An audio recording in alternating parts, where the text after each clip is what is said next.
నేను కేసీఆర్ సార్ అంత మంచోన్నైతే కాదు. వచ్చే ఐదేళ్లు చిట్టినాయుడికి ఆయన బృందానికి సినిమా చూపెట్టే బాధ్యత నాది.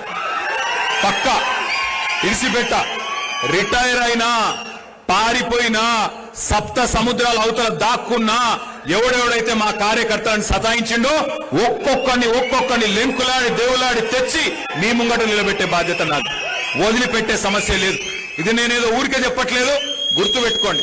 కానీ మళ్ళీ రమేష్ అన్న వాళ్ళని తీసుకొని రావద్దు. అన్న ఇవి మంచోడేనే అని మళ్ళీ తీసుకురావద్దు. ఎవడు లాగానో, ఎవడు దొంగనో, ఎవరి రంగేందో, రుచేందో, ఎత్తేందో, పొడివేందో అందరికి అర్థమైంది. అందుకే గట్టిగా ఉండాలి. ఇయ్యాల ఎవరైతున్నారో నికార్సుగా వాళ్ళే నాయకులు. మీరే ఎంపీటీసీలు కావాలి, మీరే జెడ్పీటీసీలు కావాలి, మీరే కార్పొరేటర్లు కావాలి, మీరే కథానాయకులు కావాలి, మీరే రేపు రాష్ట్రాన్ని నడపాలి, మీ జిల్లాని నడపాలి అని నేను కోరుతా ఉన్నా. దయచేసి మరి ఆ పరిస్థితి రావాలి. మళ్ళా కేసీఆర్ ముఖ్యమంత్రి కావాలి అంటే ఏం చేయాలి? రెండు పనులు చేయాలి. మనం ఏం చేయాలి? ఒకటి, తప్పకుండా మన మెంబర్షిప్ కార్యక్రమాన్ని సీరియస్ గా తీసుకోవాలి. అందులో మరి చాలు చేయజరా మెంబర్షిప్ కార్యక్రమాన్ని థ్యాంక్ యూ. మెంబర్షిప్ కార్యక్రమాన్ని మనందరం కూడా సీరియస్ గా తీసుకుందాం. మీకు తెలుసు, మనకు పోయినసారి మనం మెంబర్షిప్ చేస్తే దగ్గర 60 లక్షల మంది సభ్యులైనారు. కానీ కేసీఆర్ గారు ఏమన్నారంటే ఈ 60 లక్షల మంది 70 లక్షల మంది అట్లా కాదు, రాశి కంటే వాసి ముఖ్యం. ఏ బూత్ లో అయినా సరే ఒక 10 నుంచి ఒక 20-25 మంది గట్టిగా కొట్లాడే దమ్మున్న నాయకులు ఉంటే చాలు. ఎందుకంటే ఒక బూత్ లో ఉండేది 1000 ఓట్లు. ఊరందరినీ చుట్టుకొచ్చి ఊరందరినీ సంజాయించేందుకు ఒక మంచి దళం ఉండాలి. కానీ మనకి ఇంతమంది ఉన్నారు, అంతమంది ఉన్నారు, 200 ఉన్నారు, 500 ఉన్నారు, అది లెక్క కాదు. అందుకే మంచి మెంబర్షిప్ యాప్ తయారు చేసినాం. అది ఎట్లా అంటే ఇదివరకేమో మీకు పుస్తకాలు ఇచ్చేది. అరే ఏమనకు రే పాపం పెద్ద మనిషి ఏమనకు కూసో. అయితే ఇదివరకు మీకు మెంబర్షిప్ పుస్తకాలు ఇచ్చేది.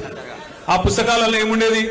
పేరు, తండ్రి పేరు, అడ్రస్సు, ఓటర్ ఐడి నెంబరు అని చెప్పి మీ అందరికీ ఆ కాగితాలు ఇస్తే, పుస్తకాలు ఇస్తే మీరు నింపుకొని వచ్చేది, సభ్యత్వ రుసుము కట్టేది, మళ్ళీ పార్టీ ఆఫీస్కి ఇచ్చేది.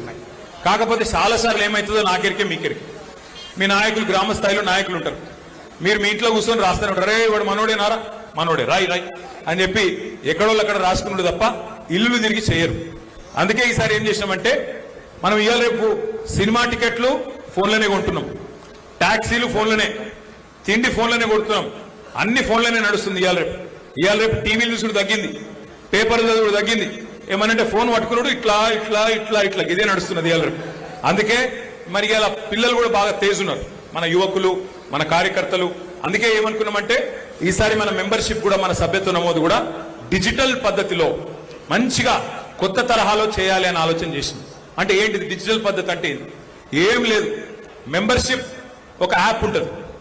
మీకు ప్రతి బూత్ లో మీకు ఒక 2 పిల్లలకి, చాకు లాంటి పిల్లలకు ట్రైనింగ్ ఇస్తాం, పార్టీ ట్రైనింగ్ ఇస్తుంది. ట్రైనింగ్ లో కూడా పెద్ద అందులో ఆగమయ్యేది ఏం లేదు. ఉదాహరణకు చెప్తున్నాను నేను. వర్ధనపేట నియోజకవర్గంలో బూత్ నంబర్ 50. ఆ 50వ బూత్ లో 2 బూత్ లెవెల్ ఏజెంట్లు ఉన్నారు. ఆ 2 బూత్ లెవెల్ ఏజెంట్లు ఎవరైతున్నారో వాళ్లకు మెంబర్షిప్ యాప్ లో ఆ బూత్ లోని ఓటర్ల పేర్లు మాత్రమే కనబడతాయి. వేరే పక్క బూత్ కనబడది, యువతల బూత్ కనబడదు, 51 కనబడది, 49 కనబడదు. మీ బూత్ లో ఉండే కార్యకర్తల పేర్లు మాత్రమే, మీ బూత్ లో ఉండే ఓటర్ల పేర్లు మాత్రమే మీకు కనబడతాయి. మీరు ఇంటింటికి పోవాలి. పోయినాక ఉదాహరణకు అక్కడ ఒక ఆయన రమేష్ అని ఉన్నాడు. మీరు ఏం లేదు, ఆ యాప్ లో రమేష్ అని కొడితే ఆ మీ బూత్ లో ఉండే రమేష్ల పేర్లు అన్ని వస్తాయి. అందులో అసలు రమేష్ ఎవరు, మీరు చూస్తున్న రమేష్ ఎవరో, ఆరూరి రమేషా లేకపోతే ఇంకో రమేష, జోరిక రమేషా చూసుకోవాలి. అది ఒత్తాలి. ఒత్తినాక ఆయన పేరు, తండ్రి పేరు, అడ్రస్, ఓటర్ ఐడి అన్ని వచ్చేస్తాయి ఆటోమేటిక్ గా. మీరు మళ్ళీ టైప్ చేసే అవసరం లేదు, ఆటోమేటిక్ గా యాప్ లోకి ఎక్కుతుంది. మీరు 2 పనులు చేయాలి. ఒకటి, వెంటనే ఆయన ఫోన్ నంబర్ తీసుకోవాలి. ఫోన్ నంబర్ కూడా వెంటనే ఎంటర్ చేయాలి. ఎంటర్ చేస్తే ఓటీపీ వస్తుంది. ఓటీపీ అంటే ఎరికే కదా, ఎరికేనా కాదా? 1 టైం పాస్వర్డ్. ఎందుకు? అది కూడా ఎవరైనా గిట్లనే తప్పుడు నెంబర్లు ఇస్తే అని, కరెక్ట్ నెంబర్ ఇచ్చిరేలా చూసుకుంటేందుకు ఓటీపీ వస్తుంది. ఆ ఓటీపీ కొట్టంగానే ఆ ఫామ్ సేవ్ అవుతుంది. ఇంకోటి ఫోటో కొట్టాలి. ఫోటో వెంటనే అదే యాప్ లో ఫోటో తీసుకోవాలి. ఫోటో అందులోనే ఉంటుంది. ఫోటో ఎందుకు? మీకు రేపు ఈ మెంబర్షిప్ తర్వాత ప్రతి ఒక్కరికి ఒక బ్రహ్మాండమైన కార్డు, డిజిటల్ కార్డు, మంచి కార్డు ఈరోజు ఇది చేసుకున్నాం కదా, ఇటువంటి కార్డు మీ అందరికీ ఇవ్వడం జరుగుతుంది.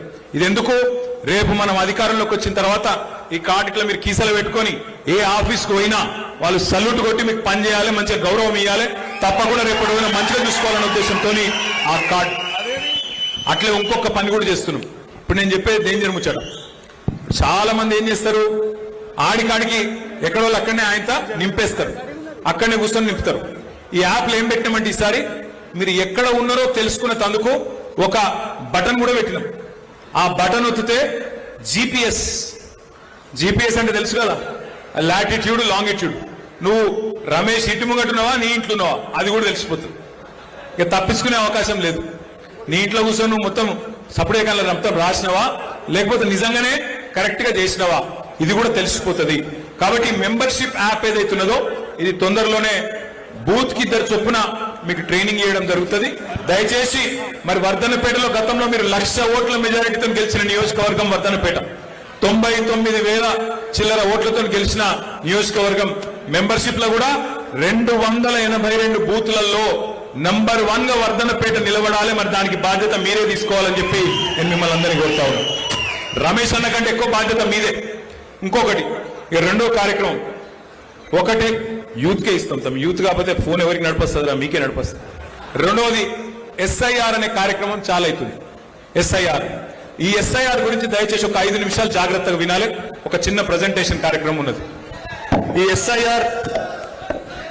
ఎస్ఐఆర్ అంటే ఏంది, ఎస్ఐఆర్ అంటే ఏంది ఒక్కసారి ఆ స్క్రీన్ చూడాలి, మీరు అక్కడ చూడాలి. జర దయచేసి అందరు కూడా ఒక 5 నిమిషాలు జర మీరు అడ్డమట్టు ఉండకూడతాం, కూర్చొని ఆడికే పోను. సరే నన్ను అటు పోమంటారు, అటే పోతాయి. ఎస్ఐఆర్ అనే కార్యక్రమం ఏంటిది, ఆ స్క్రీన్ దయచేసి ఒక 10 నిమిషాలు, ఒక 5-10 నిమిషాలు ఒడగొట్టుకుందాం. జర దయచేసి అందరు కూడా శ్రద్ధ పెట్టాలి. ఎస్ఐఆర్ అంటే ఏంది? ఎస్ఐఆర్ అంటే ఇదేదో కొత్త విషయం కాదు, బ్రహ్మ పదార్థం కాదు. ఎస్ఐఆర్ అంటే special intensive revision. Voter list ను జల్లెడబట్టే కార్యక్రమం, ఓటర్ లిస్ట్ ను వడవోసే కార్యక్రమం ఎస్ఐఆర్. ఇందులో ఏం లేదు, 4 విషయాలు, ఇందులో ముఖ్యమైన విషయాలు. ఎస్ఐఆర్ అనేది మరి మీకు డౌట్ రావచ్చు, అరే ప్రతి సంవత్సరం కూడా మనం ఓటర్ లిస్ట్ లో మార్పులు చేర్పులు ఉంటాయి కదా, కొత్తగా ఎవరికైనా 18 ఏళ్ళు నిండితే వాళ్ళ పేరు రాసుకోవచ్చు కదా, మరి ఇదేం కార్యక్రమం అని చెప్పి మీకు అనుమానం రావచ్చు. ప్రతి సంవత్సరం జనవరి 1 నాడు ఎవరికి 18 ఏళ్ళు నిండుతాయో వాళ్ళ పేర్లు రాయించుకోవచ్చు. కానీ దీని ప్రత్యేకత ఏంటి అంటే ఇది ఇంటింటికి అధికారులు వస్తారు. ప్రతి సంవత్సరం మనం పోయి రాయించుకోవాలి అధికారుల దగ్గరికి, కానీ ఈసారి అట్లా కాదు, ఇంటింటికి అధికారులు వస్తారు. మరి నెక్స్ట్ స్లైడ్, అసలు నెక్స్ట్ స్లైడ్. ఎస్ఐఆర్ లో ప్రత్యేకత ఏంటి అంటే భారతదేశంలో ఎస్ఐఆర్ మొదటిసారి జరుగుతలేదు. ఇదివరకు 13 సార్లు జరిగింది, ఈసారి జరిగేది 14వ సారి.